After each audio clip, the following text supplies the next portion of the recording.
you have a story behind whatever craft you put out there. It's you. Man ken duma gina ham suma bopa man te nonu ken duma gina ham duma muna ham kenen. Yeah, I understand. Like Lune kasi biram that much. So I don't really judge, and we are all not perfect. We are all not perfect human beings. Like sometimes we just need these experiences to learn. I'm gonna like nit muna jare from that experience. I'm gonna develop craft. I'm gonna work on craft. I mean, like more hamne. Oh, okay, this is what I was doing wrong.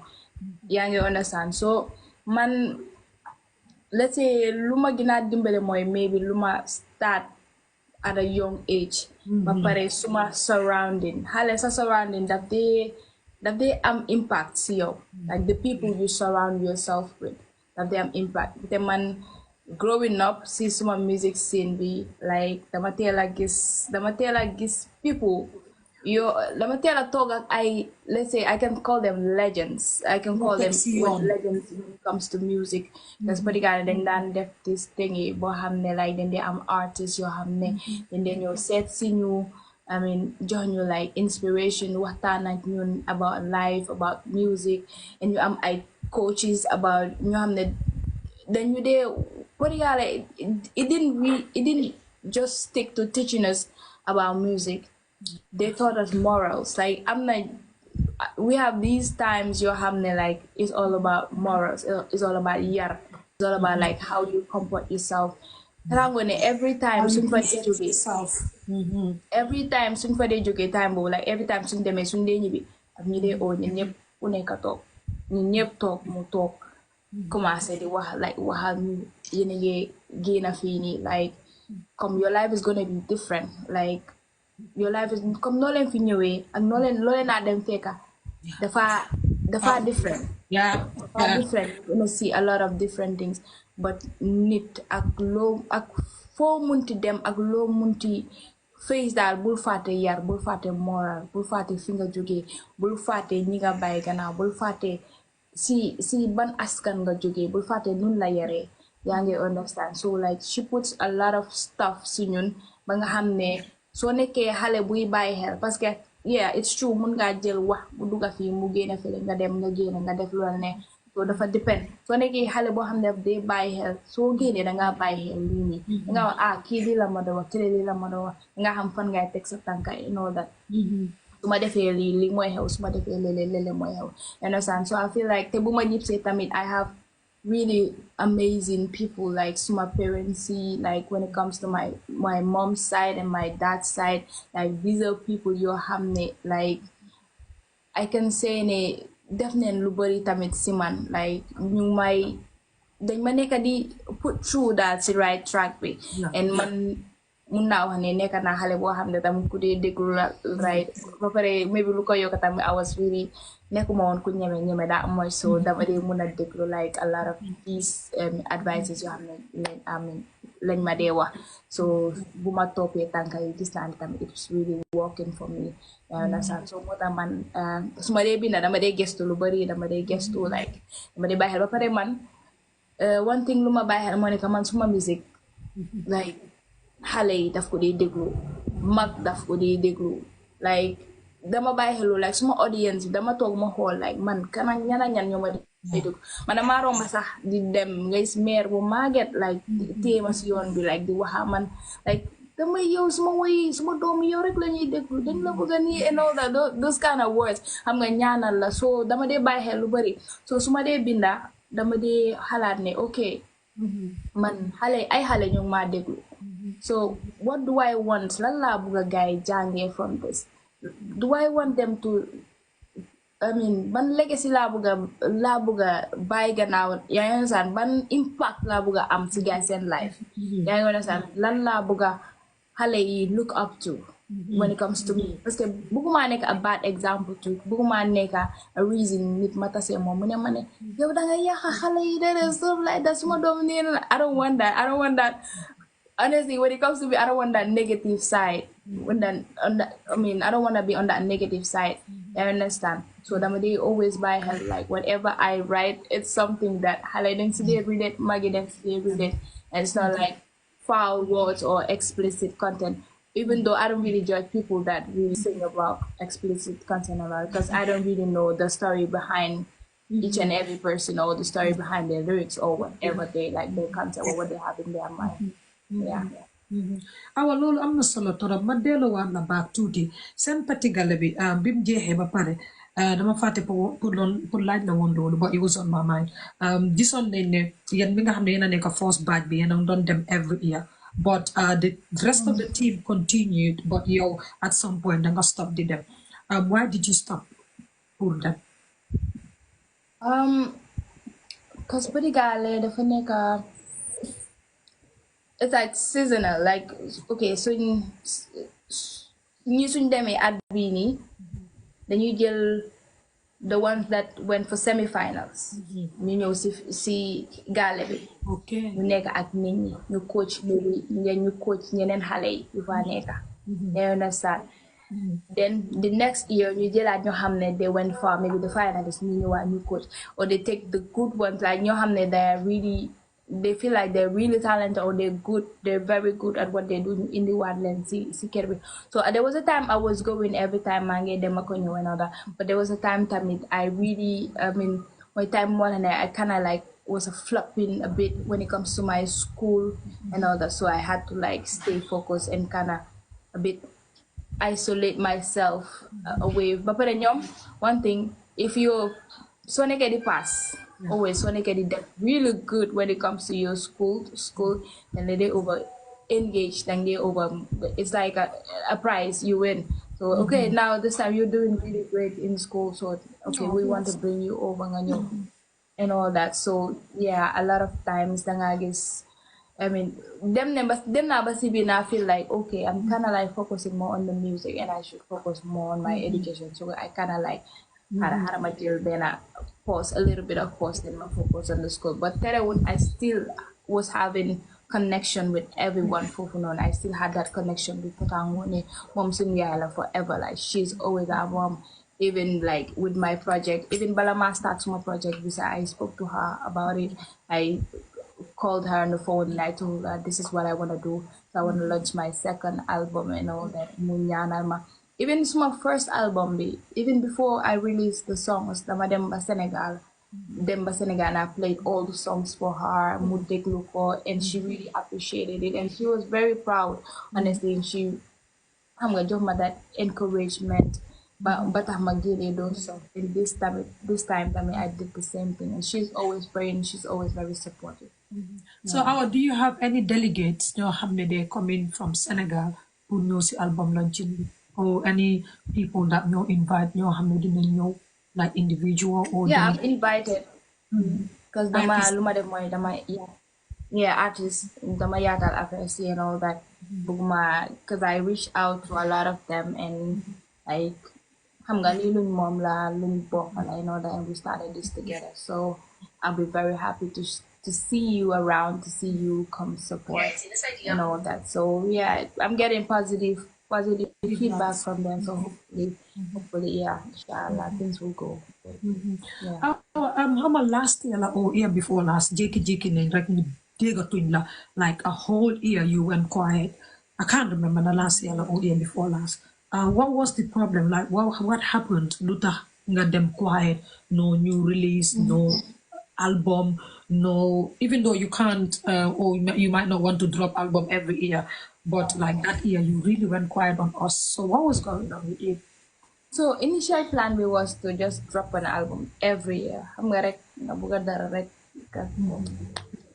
come after saying tanga and you're like, okay, every year the man drop album do noonu de danga toog nga work on the songs like so that's what is every year album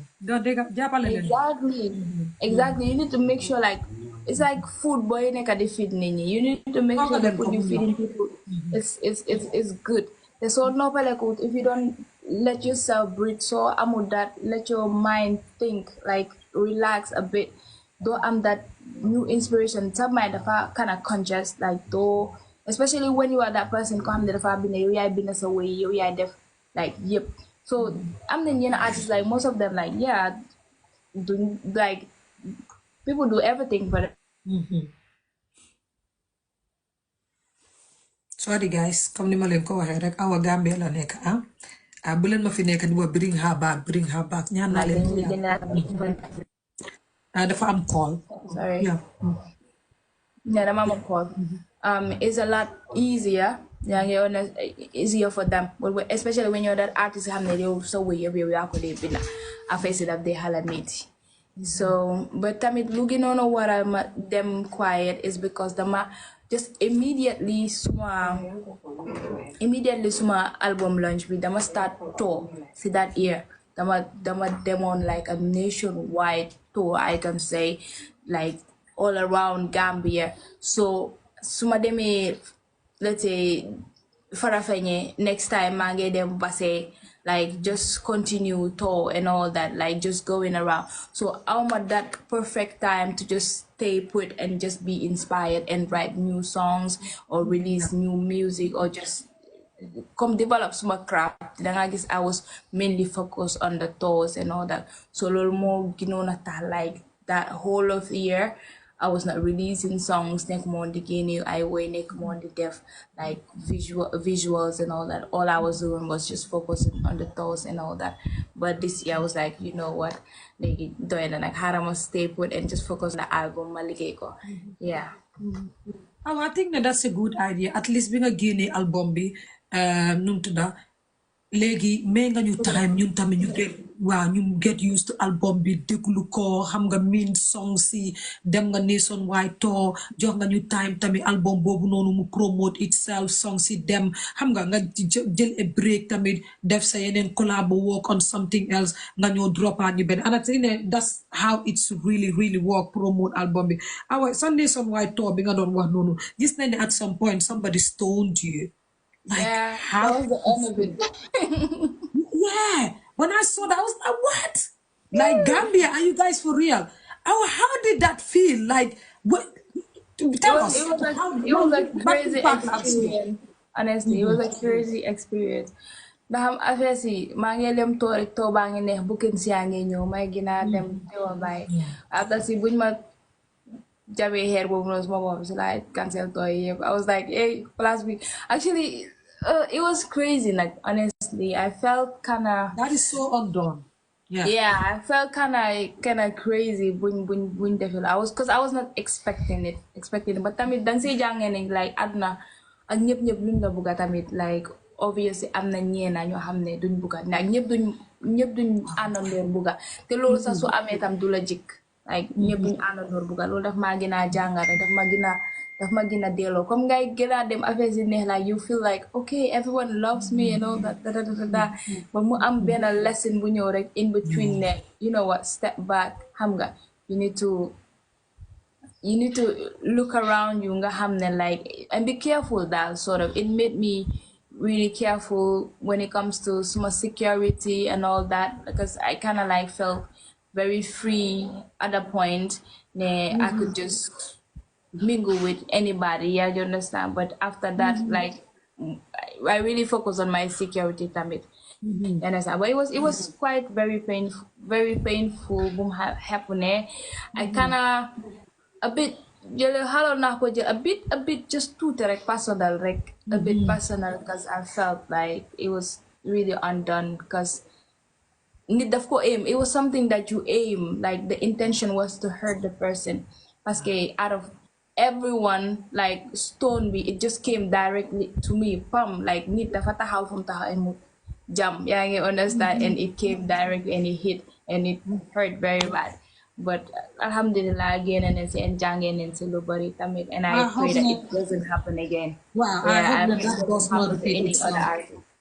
yeah it was hurtful but am na sa benn farm dafa bëgg nelaw waaye because yaa fi nekk tey moom du dem nelaw it kii mu ne tey fii la nekk tey awa loolu am na solo torop awa that brings me back to bullies yow as a female artist nga nekk si industry bi because a lot of people soo nekkee a public figure dang dee mun a face bullies yow naka nga dee deal with bullies when like you see people bullying you because this thing am na at boo xam ne ndeysaan am na benn xale bu jigéen boo xam ne sax si TikTok bii nii na ñu bëri yëguñ toog loolu daf daan génn every time di la bully and I can remember I had to even come out and do a video to stop it and I remember my cousin Amina a lot of us Facebook lifers came out because I was so upset that I just had to say something. You're not gonna deal with bullies and moment like that, knowing that you're an introvert, you're a very shy person. How do you deal with things like that? Actually, Mota, like my kind of like my childhood kind of prepared me for this journey, and I say that this is exactly what I mean, because it made me that my deaf. I don't really care much about this people that try to put me down or try to bring me down or belittle me or make me feel bad about myself. So lolo sa actually yogumoko but actually when I start seeing people kind of started defending me online, but man ak man rek I didn't think I would ever come across it. And when I saw it, I mean, I didn't really though I didn't take it personal because I already have that mindset in me, and like it doesn't matter what people think about me. Lan mo gina matter was what I think about myself and how I hold myself.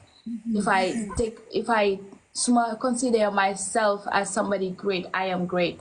It doesn't matter if anybody thinks like I'm something else. You understand something? It doesn't matter that. I don't really care about people's opinion when it's like negative opinions. When it's negative, I don't really care. Like so my childhood kind of prepared me for all of these things. Even though bullying is not something that we should encourage. It's not something. Because let's say man muna, maybe I can handle it or I can just I don't really care about it because man I'm already prepared for it. I know what I'm going in for. Like if I'm famous. All of these things, it comes along with all of this fame comes along with all of these things. And I allow to face like and I know there's more to face. So like I'm already prepared myself, prepared as so whatever comes along the line, it's like something like yeah, I know it was gonna come. So what passing like Jehna. You understand? But I'm not like they're not mentally strong. Like they take things because the mistake is a lot of people commit suicide when they're being bullied. People I see a lot of people people a lot of stuff hurt themselves when they're being bullied and they take it very personal, which is really bad. Bullying and like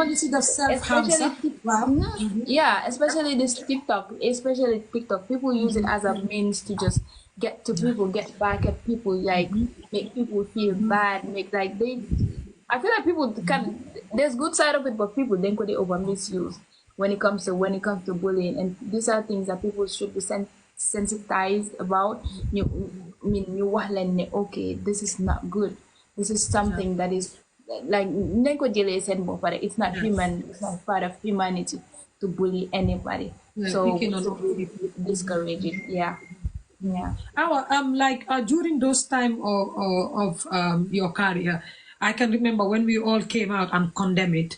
The lady came out and she started crying and says she's family, she's a cousin. And what baffles me most, I'm thinking like that's like you claim that that's your family and you're bullying that individual. I was like, wow, man, that part of it baffled me. I was like, nah, come on, this is insane. But again, like you said, when you are a public figure, nga def sa bopa on the pipeline, tamit, a lot of people will use your name, tamit, just to get the views, just to get the likes. But you might be doing more harm than good. Like that's being selfish because you might be hurting that person.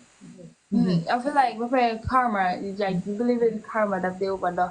Like whatever you see, like it comes back to you. Like I'm not sometimes I got it that as a aim ko puru yahal niki peka yo dam ko neka di defar. Ya yo nasa nga aim ko puru yahal niki o nga aim ko the aim is to just punish ko image me or to make that person feel bad. Peka yo sa yaw like the other way around, yo yange ya hasabofa, but yange defar kuku non in a way. You understand? So I guess now people saying actually people call me and like, "Ana kidding in boko, the phone you meaning in boko," and I was like, "Oh, that I don't know this woman, or I don't even know her. So Yeah, because she did came out she crying and met said me. it broke She up. met me. I was in this restaurant. I won mangi togon ni rek and magis kunyo talk. Like all of a sudden munyo talk, and she was like, how ma? I was like, no, how malade? She was like, how maloma? Man, like even to get that, like you are introducing yourself in that kind of way, like man, maneka key, sort of. So man, I was like, I don't know, man. She was like, "Baral ma aha," and all that. I was like, man, I didn't take it at heart. Maybe the people that you should kung nga wax gaay ñu baal la maybe the people see internet because the aim was to them. So like maybe demal si gaay nga wax gaay ñu baal but for me man I don't have any hard feelings, but I feel like the message when you can joxe out there is not a good message, man. Yeah. Like you can believe in people and you can look down upon each other. ñooñu foofu nga war a yeah, you should go back to the internet boom starting nga dem nga correct yourself there and not to me because my jello personally and I don't really care about what you think about me or what not you do not think about me. So when you told me one night, I think Van was around and some other people. So man, when I said that to her, my focus on something else. I was on your and all that. Can you imagine? Like, Yeah, exactly. So it's crazy. people are serious. Nah, I couldn't have. Sa album launching bi gis nañ ne ëllëg yaa ngi am a listening party. Because recently man dama dee dégg listening party sax ne Gambia dañ ko dee am and everything. But which I think ne is little bit kinda I love it. I love it. I would love to attend one. So what's the plan for tomorrow's listening party be and how many artists na invite and like nakala mo may just give us a glimpse of what is happening tomorrow. Okay, so listening, yeah, man ko def preparation and I'm your Nova Lounge. Man ko def like 6:30. And what I did was trying to invite artists and nit yoo xam ne daal they're around the music scene or ñoo xam ne daal they're close to me because album listening party it's just a way to give people the taste of what is to come. I understand nekkul ne it's ñëpp ñooy mun a ñëw but tamit it's a way of just trying to introduce your album to people. From there it's like people are gonna judge like whether it's a good album or whether it's not a good album. And 100% I am very certain I'm gonna get positive feedback honestly because I know I'm not like Luma Def's album, I'm not like what kind of work I put into the album. Even album beginner good, but play now to some people who know a lot about music, they like their feedback is amazing. So like I'm 100% confident that it's gonna be people are gonna love this album.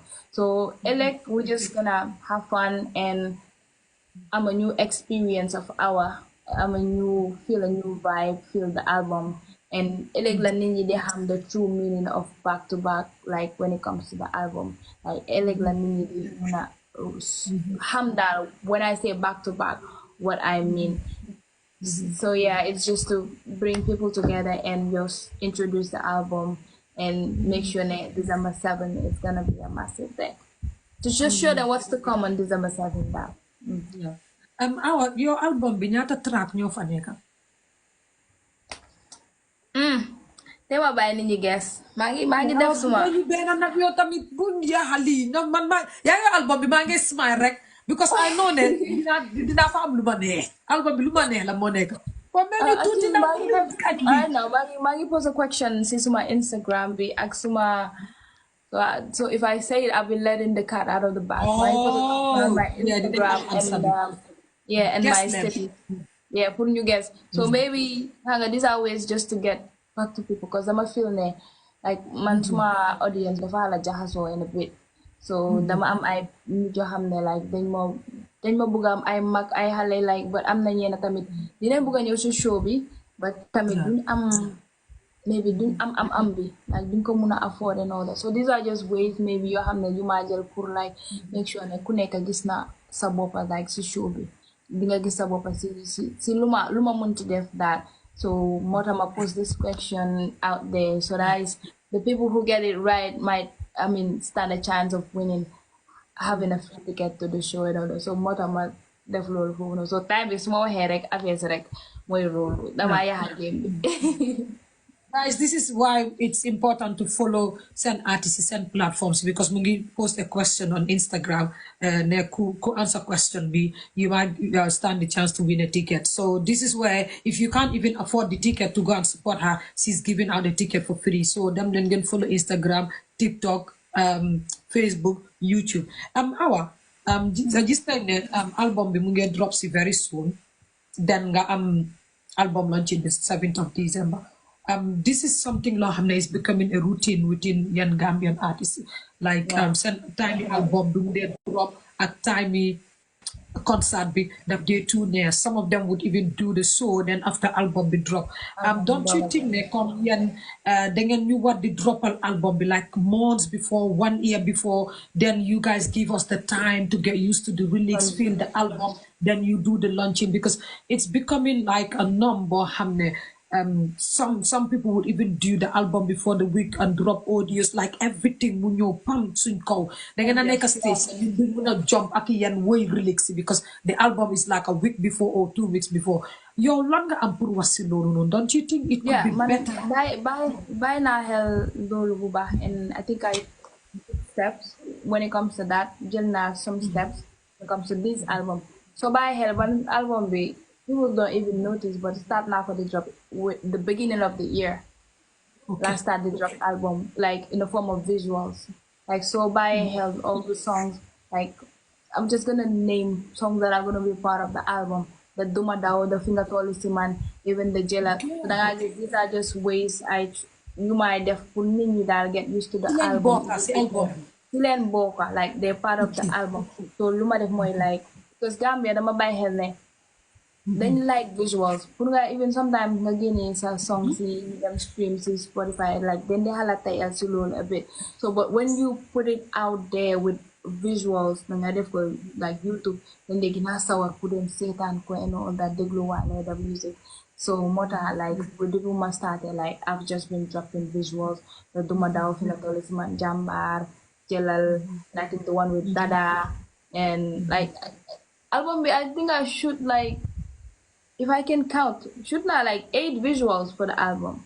Okay. Like it should have like 8 visuals for the album. So yeah, it's just a way of just trying a way of putting that engage nini.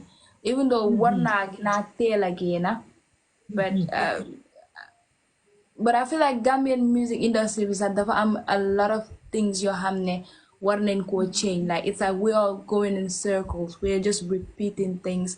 We're just following the same trend every time. So the same trend more than you still stick to where we are and there's like nothing like I mean something evolving, like there's nothing like increase for that. It's just like the same thing, the same faces, the same people. It's always like lolu mo fa nek. So I feel like we could change things. Legi, why not we just focus on the global aspect of it, like if you say change things like what so sorry Melium could have called Malay Kosune change things because I think that is really important. If you say changing things, what kind of things would you say? Like just give us a little bit 1 or 2 how you feel that this would make an impact. Call me, and they had what to be like the important questions. Again, I'm gonna have madam interrupt ko. Mukore, I'm gonna just not like life. So, when they want to understand, if you don't get the food, you go just life. Instead of saying, I'm going to call, I'm just not my life. They have no so call it TikTok with a far pause. They're just Gambia. They need to give you a support. They interact. They distract and they def. Yalama ate. And me said, Fatu yang red. Fatu bu red. Okay, bahna dina ko set. Manu ko dina ko set dingit. Diga nako. Mune ma set suma lifin bi. Mune ma set suma account bi. Waaw. Bilay may burre. Gambian be so busy the let question important.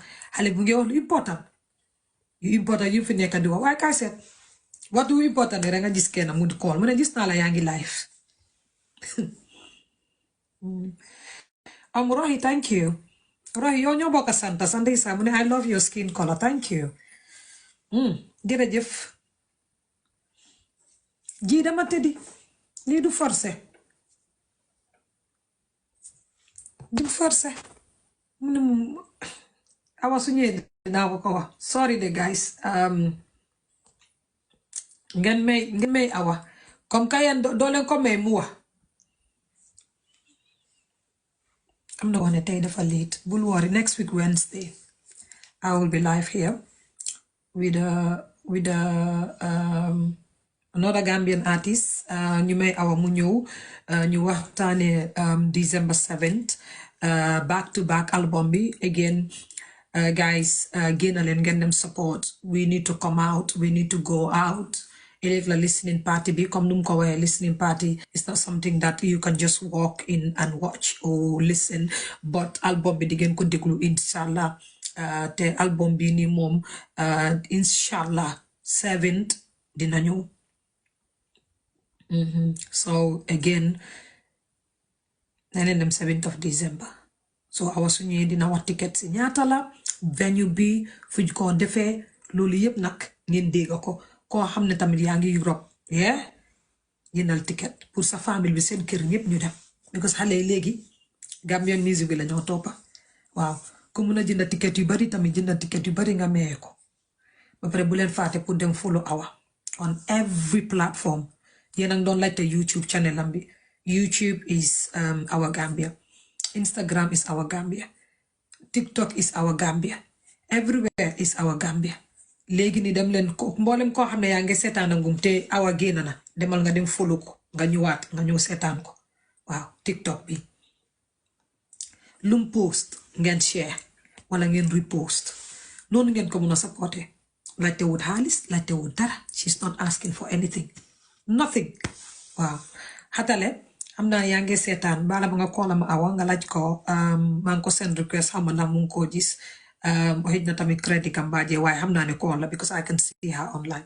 Bàyyi leen call bi xatale callal ma ko mu ñëw ñu jekkali December 7 bi suñ jekkale December 7 bi xatale waa thank you very much ñu jekkali December 7 bi ñu waxtaanee album launch bi because foofu des awa ñëw na sax fu mu nekk nii ubbi leen seen noppa yi December 7 la ñoo waxtaanee soo bi jeex awa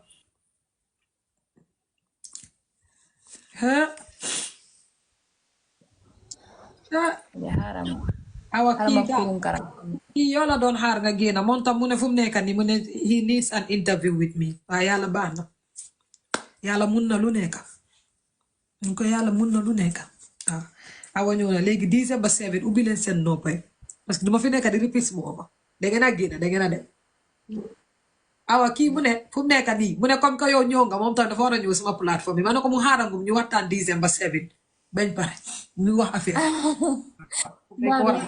wow. Because I've got a lot to talk about. December 7th. We were saying something very important though. I think we were talking about the EP. My dear, sorry. Hey, Allah. Album launching be land be living. Okay. If we were to change something about the industry that keeps repeating itself, what would that be? For now, Lola, I don't like. Yeah. That beat. Yeah, that beat. Yeah, the fact that Bena, we all focus on, let's say, Faisal Plus. The fact that the aim is like, okay, then what a Faisal feeling, what a Faisal feel. That's the only aim we have right now. I feel like we need to put it into ourselves. We could do bigger things. Then hala things just in like within the walls of Gambia, because like it's only Gambia. Like a lot of Gambian artists, honestly speaking, swing them outside of Gambia. So you say like swing them outside of Bilawala si neke kola din hama yan problem. Paski fini dengan ba kiwa. Bilawala. Yeah. Who's calling me? Allah. Call. Okay. So it's like soon they may outside of Gambia, the Oh, only someone said, sorry, recognition someone said they're going to follow you on Instagram now and come back. Thank you very much, King. But I'm not ko wax legi mu ne su la bëggee support lan la moo def dama bëgg a xam one kind of support jënda ticket la or platform sami like if you say support I want to know what kind of support then ma break it down nooy def. I was sorry because ñu ngi wal laajte lu important sorry go ahead yeah. Yeah, I feel like then wanna gonna explore more. Then wanna gonna we have a lot of work to do to hit that global market. And you understand, like neku just Gambia, just Gambian music, but Gam music to the world. So you have Gam music to the world, then you wanna fessel that, then you wanna want that outside. The aim is to win Grammys. The aim is to just take the name of this nation, like with our music, Sibenen level. Yeah, you understand. We should stop this routine of just okay, it's an album, but the whole album like Gambia regular M. Like it's whole like Gambian audience in your community. Like when you are out there, it's like musically people don't want to listen to it because it's not around that. It's not like it's music, but it's not musically okay. Like you cannot you cannot digest that like musically, like only Gambian and all that. So we should really try to be open-minded as artists. ñu gën a jàng ñu gën a xam like luñ nekk di def ñu gën a saytu man everyday maa ngi jàng si lu ma nekk maa ngi over try to just improve myself to just be there. Like it's one thing nga am talent and it's another thing nga jël put that talent into good use nga gën a let that talent grow nga try pour janga different things along the line. You could take things far, you could take things bigger. We could do bigger, we could do better. We can do better if we put our mind to it. You understand? We limit ourselves. Okay, Gambian music we feel like lamon M. No, the moment we have that mentality like fofu la muy M. But the moment we have the mentality, okay, then what I take it out there. Come just not the Nigerians how they took their new jealous in Afro, guys in Afro music be and how the South African jealous in Amapiano thingy, but first then you come back like nekana sinyun. I feel like we could do that, but it takes a whole lot to do that when we have sunya benway and try to push it. But I is keep mujapa fele kele mu buy fele need gas need soul like it's like always competition between us like you know what, let's come together and you aim for something else, like let's make this grow. Suñ ñu nekkee fele ñu ne comme bale soo ko jëlee nga boolente ko nga takalante ko nga bale sila affaire si de set but soo ko tasaare nga jël benn dara du set nga doo bale dara. So I mean there's a lot of things that we need to work on that like within ourselves and within like between ñin daal ku nekk. I'm sorry, ku don't wax mu ne fa bëgg support si ticket ak something. Ku bëgg support si ticket because xale bu góor bi am na suma number buy send my message then whatever ticket you wanna buy. Wax naa fi ne tamit ngeen jëndal Awa Gambia credit. Waa jeexal naa credit gam wi. So ku bëgg jëndal credit te nga am suma number tamit sendal lifin aw ma ngi la sendal sa buy yaa suma number. Waaw su dee ticket sa ñaar ñetta nga jënd sa yow dugal xaalis la ñun xeebuñ dara la xeebut. Waaw na kenn dem sax waaw su dee benn la sax bàyyi call ma wala nga message ma man maa yeme number Awa am naa wii fam bi everything bul war sax yëpp la am ku bëgg tamit jox Awa dara send ma message wala ku bëgg jënd ticket su dee benn la ñaar send ma message am naa wii fam bi ñun ak xaalis bi foo leen ko dugalee am naa ko man ngeen a yab lu nekk la am contact leen ma bu ne ticket ñaata la ok dinañ waxtaan loolu bàyyi doo fet am naa ne kii am na xaalis Awa loolu am na solo tor Awa launching bi December 7th ñu bari wax nañ ne Awa should have gone to a place where it would be a classic thing like a gala dinner, including me. I said to myself, okay, I said this on Singate's show the other day, like when we were talking about shows and all of that. I said, I see Awa in an environment bohamidanga am tables set, like beautiful. If it's not gonna be penchami or what's under the hall, then all penchami happening. I feel like that is limiting myself. When people say that, and there's another place. Come fu legi fu xew nonu come open garden. Wow. So yes, I was thinking because Pofu is a big place, but again, Mota, daf dee baax ñu waxtaan suñ ko defee ñu xam yow lan moo tax so I was thinking ne ok nekkut ne foguma ne danga doo feesal Q City de but like man pour man maa ngi fi ne comme as a female, the kind of artist that your kind of song is like a gala form of table set here, people sitting down. Yeah, so a lot of people have said, no, I wouldn't have gone to Q City. So langa am pur wasilolu time. I feel like when people think sunko halate that way, I feel like they're limiting me in a way. Like okay, like this is her audience.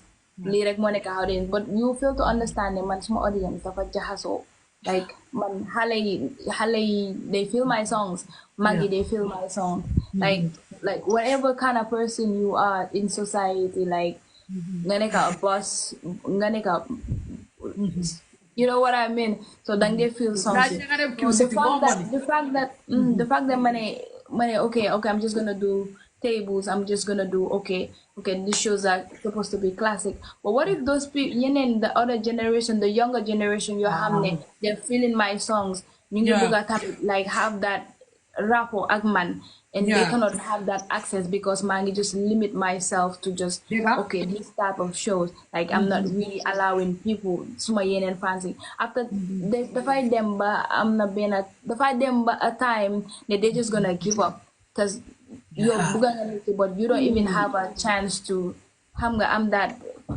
closeness with that person like that as as an artist don't wanna attend show because okay shows are expensive or shows like that they select this type of people or this type of shows. I'm not saying that I will not do this type of shows. I'm gonna do them because I'm an artist and I know what I can do. I know like the things I can make possible. Yeah, I understand. But I mean, this is just the reason, just to make sure ne bayo maganaw suma particular side of audience, like bayo maganaw ñep da like ku nekk ding ci gis sa bopa. Yeah, understand. Muna def Q City tay elek ma dem def fenen. But suma limité suma bopa rek to one thing ne okay man show bi rek la wara, façon show yi rek la wara def. It's not gonna sink. Ba pare da nga gis ne xalé ñoy maga elek ñu don mag. So obviously if you're targeting the younger generation so target guy nga maga aga ñom ñoy nekk magi tamit you understand but so fate that younger generation even you have ñoo massandor even though yaa ngi am the influence ñoo xam ne ñoo la mag nga fate guy nga dem ci like ñoo xam ne like the other generation yeah nga dem ak guy am na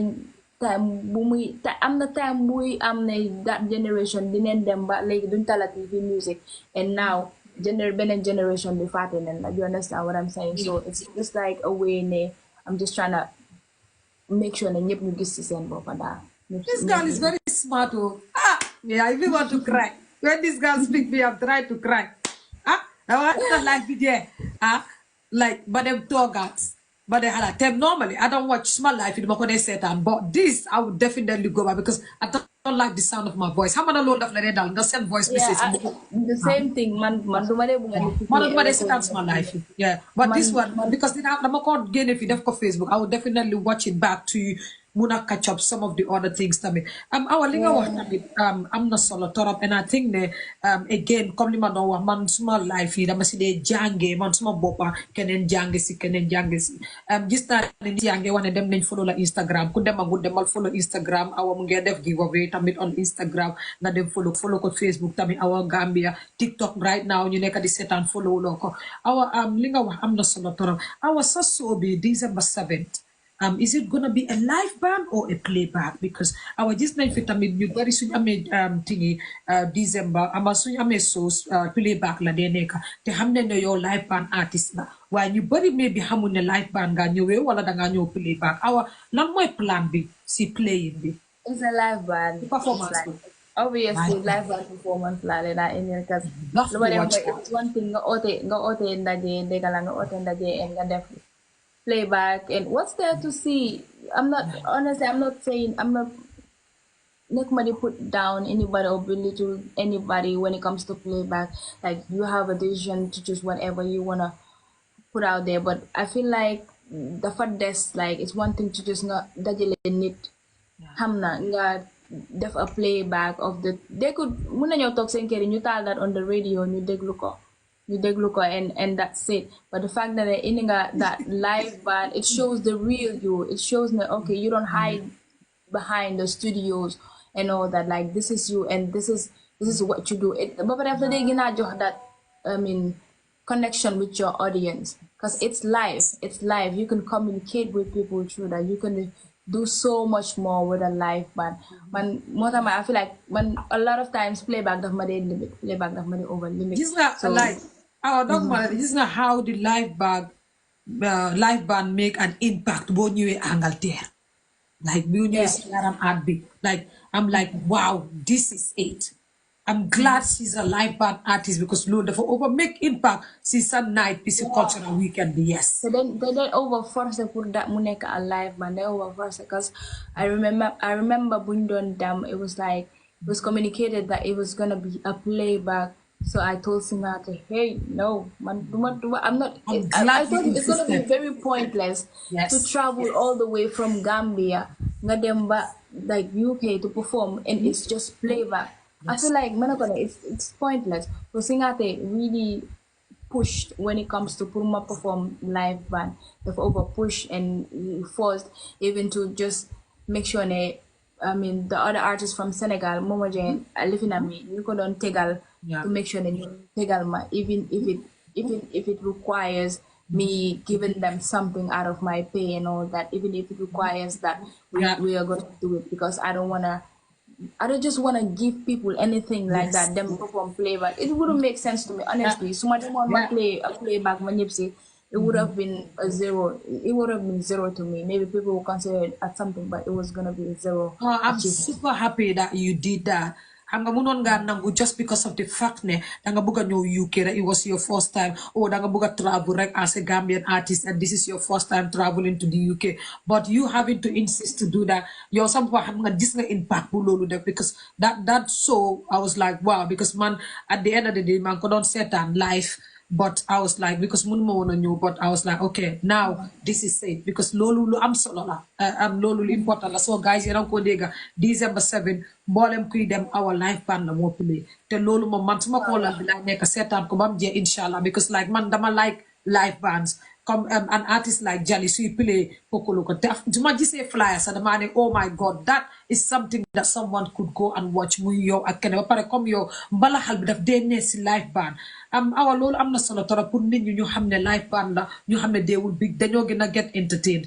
Our in this live band bi yo kena ya njëkka perform, yo kena perform, invite artists or artists you book up perform playback, then you only come you want playback, because this thing they invite artists or invite some artists. How is this gonna be like not a couple a live band artist you do the live band? How is that gonna work? Yeah, so the plan is for hanga Gambia, how we set up the shows, the upcoming near the Indicanyo, then okay, if the main act comes, that maybe some artists you have def ngeen collabos and all that, def ngeen collabo yoo xam ne di ngeen muna perform on stage, but danga bàyyi xel ne maybe tamit some of these artists they wouldn't want to perform a live band, and honestly you cannot force anybody to do what they don't want to do. Yaa ngi understand? So man suma amee lu ma gënal, I would definitely perform the whole concert mu nekk live band, but tamit nit doo toppa sa buga it's not fair on the other ones. It's not gonna be fair tamit yow nga ne okay, because yow you can do live band or I do live band, yow danga def live band. Like I try to make sure that artists before munti ñëw is comfortable with what they do. Okay, music tamit is a feeling. When you don't feel it tamit it doesn't tam day wane daal. When you don't feel it tam day wane. So I'm gonna definitely invite artists that I have collabos with on stage. They will perform with me and all that. Some of the songs all entire didn't wanna make a live band, but what I'm doing is trying to make sure it's like semi-live, where we can play the instruments and I could sing. Yeah. Ndeysaan li neex na ba pare awa bés boobu noonu comme tickets yi how much are the tickets for the event da dina am VIP tickets da dafa am single tickets yoo xam ne nit dañ ko mun a jënda so pour nga wax ñu different prices because nit yaa ngi seetaan ak su ma ko posté Facebook tamit ñoo xam ne gisaguñ flyer bi am na ñoo xam ne tamit dañoo seet te duñu read ticket bi dafa nekk sax waaye duñu read pour gis ko so pour nga break am you down the tickets please. So tickets see do gain a going, but pricing again and then. Okay. It's gonna be 400 advance, gates 600. Then we have the VIP 1,300.